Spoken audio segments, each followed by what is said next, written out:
morning, everybody. Welcome back to another morning word. Thanks for joining us this morning. For those new to this is where we just share a couple minutes, really for my own personal Bible study. Why? I just really wanted to share with God, with the world, like what God has done with me and how He talks to me on a day-to-day basis through the living book called the Bible, the living Word. Just to really get it across that if you get into this, I'm telling you, you can take your life from here to here. He has taken my life. Listen, if I could share you the testimony of my life, it would blow you away. I'm telling you, man, seriously. I'm not even trying to brag. I'm just being honest what God's done for me. So listen, the key thing is I'm not a pastor, not an evangelist. I don't work for the church. I'm just someone who fell in love with the God and just really wanted to share what God has been doing in my life. So let's really get into this so you can get the blessings too. Please take notes and check if what I'm saying is true. Don't just take my word for it. Get into the word yourself. Okay, so we're going to read from chapter 9, verse 18 to 20. Okay, the key verse is 20, but it reads this. Those officials of Pharaoh who feared the word of the Lord hurried to bring their slaves and their livestock inside. But those who ignored the word of the Lord left their slaves and livestock in the field.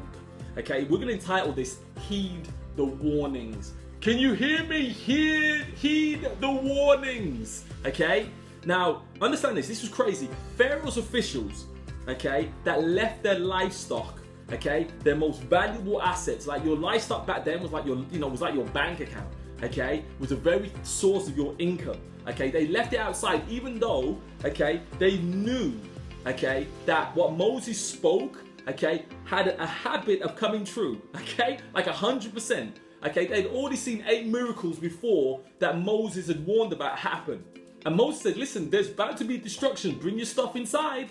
And they were like, oh, whatever, like, what are you gonna do to me? They didn't heed the warnings, okay? Absolutely ridiculous, okay? So what happened? Okay, destruction came, okay? And they lost all their assets. Why? Because they didn't heed the warning.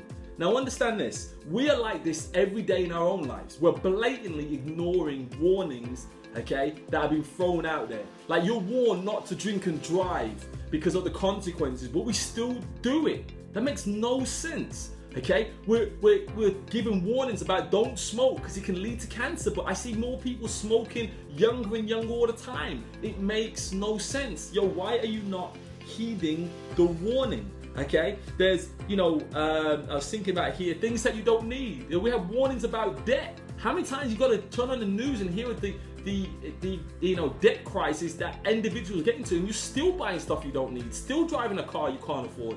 Why are you doing that? Because you're not heeding the warnings, okay? So when are we going to listen? And that's really the question of the day. The question of the day is this. I was getting a bit animated there, right? So let me slow down a little bit. So the question of the morning is this. What warnings are you ignoring? What warnings are you not heeding? That you're not listening to? Now here's the lesson of the day. To ignore the danger signs will result in your harm. That's it. To ignore the signs, not to turn left, and you turn left and then you have a collision. Whose fault is that? That's yours. The warning signs were there. But will you pay attention to them? So listen, action of the day. Stop, look, listen, then move. Remember in the car? Okay? Don't drive down that road where you know you shouldn't go because the warning signs are there. So stop, look at it. What does it mean? To make sure you go in the right direction. Don't go down the wrong direction. All right? So God bless you. Thank you for joining us for Morning Word. As we always say with Jen Hope, okay, God's gift to us is life. What we do with that life is our gift back to God. So God bless you. Thank you for your comments. Thank you for subscribing to obviously our channels. You guys are blessed. Please share this with those people who maybe just need a word of encouragement, maybe need to get into the word and see how, this living book can actually be relevant in their lives. Okay, so God bless you and see you for the next Morning Word. Bye-bye.